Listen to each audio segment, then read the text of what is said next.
Good day everyone, welcome back to this channel. It's great to meet again.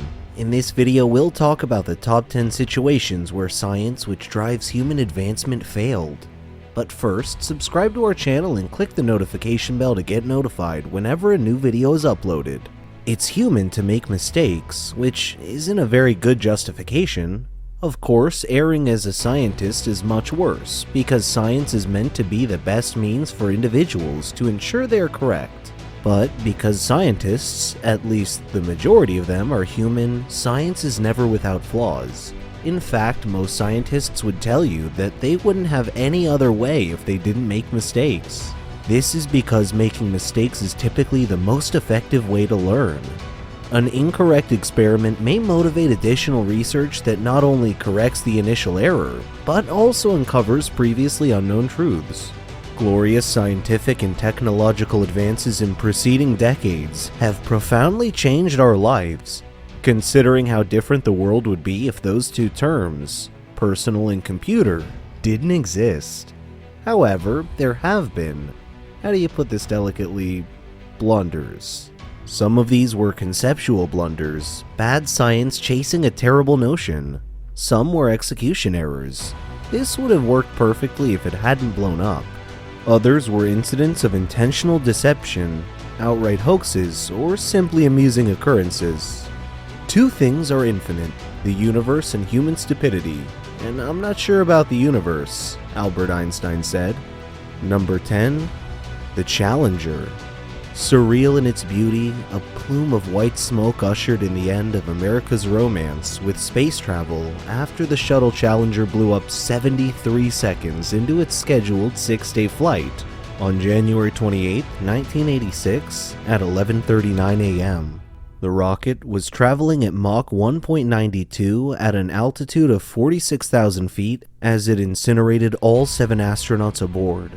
According to the Presidential Commission that investigated the accident, the explosion was caused by the failure of an O-ring seal in the joint between the two lower segments of the right-hand solid rocket booster. This failure permitted a jet of white-hot gases to ignite the liquid fuel of the external tank. The O-ring was known to fall in cold temperatures, but the launch had been delayed 5 times. Number 9. Chernobyl. April 26th. 1986 was the day Soviet nuclear experts learned the true meaning of the word oops. During a test of one of the Chernobyl's 4 reactors, they turned off the backup cooling system and used only 8 boron carbide rods to control the rate of fission instead of the 15 rods required as standard operating procedure. A runaway chain reaction blew the steel and concrete lid off the reactor and created a fireball, releasing 100 times more radiation than did the Hiroshima and Nagasaki bombs combined. Some 43,000 people eventually died as a result, and more than 70,000 were permanently disabled. Number 8. Currents that don't kill.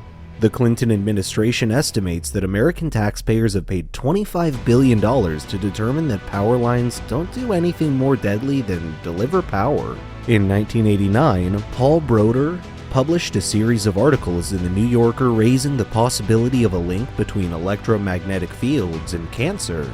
8 years later, after several enormous epidemiological studies in Canada, Britain, and the United States, the danger was completely discounted. All known cancer-inducing agents act by breaking chemical bonds in DNA, says Robert Park. The amount of photon energy it takes is an ultraviolet wavelength, so any wavelength that is longer cannot break chemical bonds. Visible light does not cause cancer. Infrared light is still longer. Radio waves longer still. Power line fields are preposterous. The wavelength is in miles. Number 7. All a buzz. Sometimes mistakes that were made decades ago take a while to make the force of their foolishness felt. Consider the case of killer bees. In the 1950s, Brazilian geneticists crossbred mild-mannered European honeybees with their more aggressive territorial cousins from Africa, reasoning that the Africanized bees would be better suited than their European counterparts to warmer South American climates. They were too right. Before the aggression could be bred out of the resulting cross, the buggers got away, and some immediately headed north. In 1990, the first Africanized honeybees were discovered in Texas.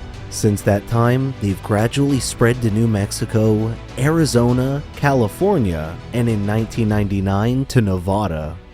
Number 6, here they come to save the day.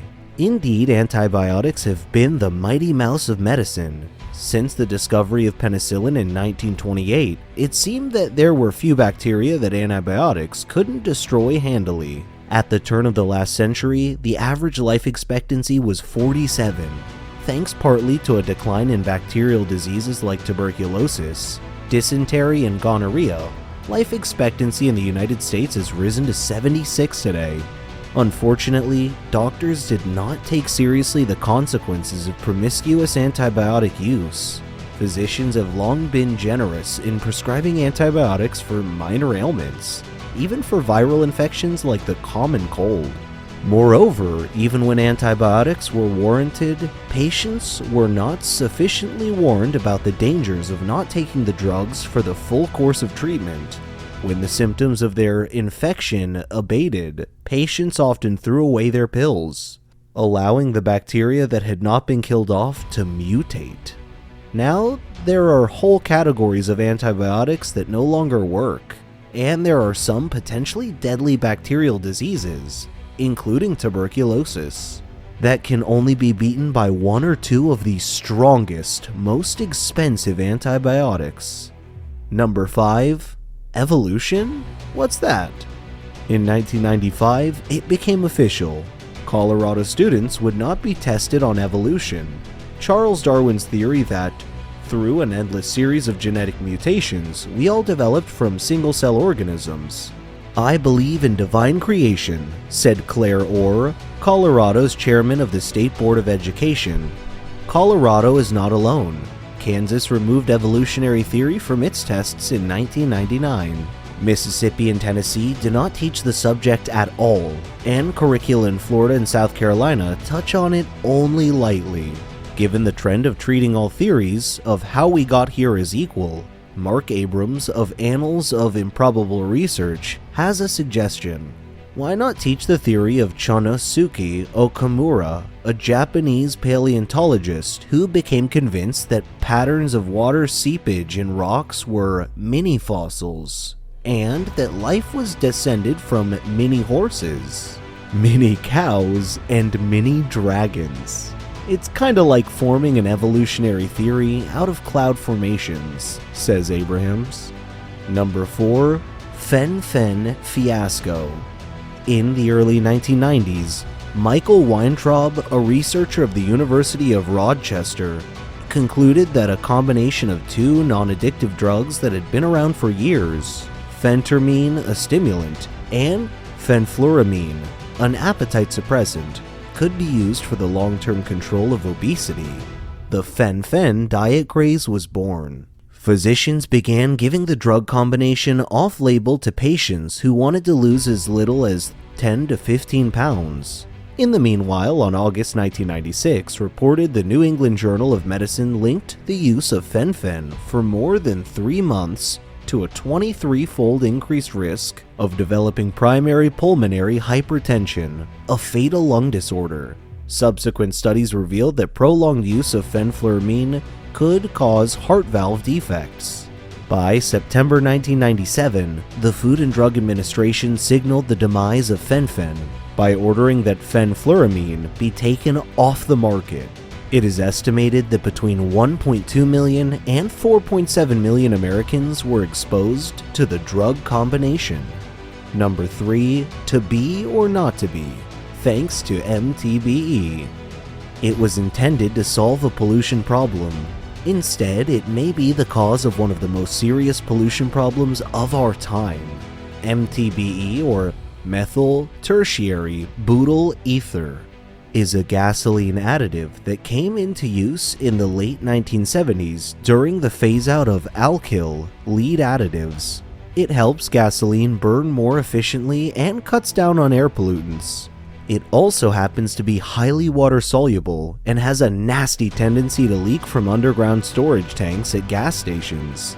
In California, MTBE contamination has forced many water suppliers to shut down wells in many counties. A recent study by the U.S. Geological Survey found MTBE in 14% of all urban drinking water wells it sampled. In March 1999, the Clinton administration announced a ban on the additive. Meanwhile, there appears to be no cost-effective way to remove it from drinking water. Number 2. Earth to Iridium. The award for Most Expensive Piece of Immediately Obsolete Technology goes to Iridium, a communications company that 10 years ago promised crystal clear cellular phone service anywhere on the planet. 66 satellites were launched at the cost of $5 billion. The phones were bulky, they cost $3,000, a call cost several dollars per minute, and the system didn't work indoors, says Richard Kadri, a founder of Dead Media Project, a website collection of failed media and technology. Most people simply don't need to call DACR at a moment's notice. In fact, the number of people who do so is small, and it is probably dwarfed by the number of people who really need to talk to aliens. In 1999, Iridium took its place among the 20 largest bankruptcies in history. Number 1. Chests say no to silicone implants. Pamela Anderson had them taken out. So did Jenny Jones. They needn't have bothered, according to an independent panel of medical experts. Never mind that lawsuits over the implants bankrupted Dow Corning, a multi-billion-dollar company. The medical panel reported in 1998 that there is no greater incidence of immune system abnormalities among women with breast implants than there is in the general population. In the end, the science didn't fail us. The lawyers did. Now, it would be good if this list of blunders contained a lesson that could help scientists perform better in the future. However, the history of science demonstrates that such blunders are inescapable. However, there is a lesson to be learned from the mistakes in this list. They're all on a list of now recognized errors. Unlike other political ideologies and personality cults, science corrects its errors. That is the lesson, and it is why it is so vital to appreciate science in order to prevent making mistakes in other areas of life. Hey, you've made it to the end of this video, so what do you think? Which of these unhealthy habits should you discard or unlearn ASAP? Let us know in the comment section. If you enjoyed the video, make sure you drop a like and subscribe. Oh, and turn on post notifications. Now, if you'll excuse me, thank you for watching. I'll see you in the next video.